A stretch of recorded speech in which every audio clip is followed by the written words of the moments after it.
Tu connais Mozart, mais pas forcément le Mozart noir. Un génie, un séducteur, un escrimeur légendaire.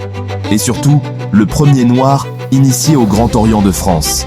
Oui, aujourd'hui on plonge dans la vie secrète du chevalier de Saint-Georges. Né en Guadeloupe, fils d'une esclave sénégalaise et d'un riche planteur, Joseph Bologne arrive à Paris à 10 ans.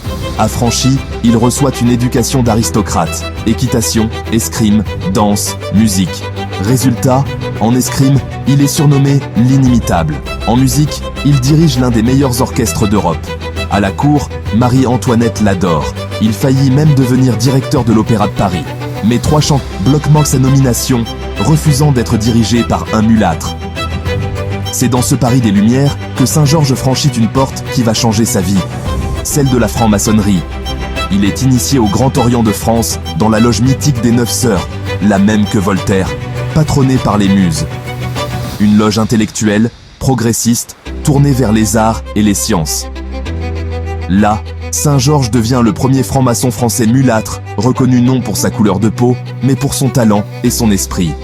Et ce n'est pas un hasard, ces symphonies, pleines de dialogues et d'équilibre, incarnent l'idéal maçonnique. Harmonie, égalité, fraternité. Quand éclate la Révolution, il choisit la justice et la liberté. Il devient le premier colonel noir de l'armée française, à la tête de la Légion des Américains et du Midi. Son second, le futur général Dumas, père d'Alexandre Dumas. Mais la France change.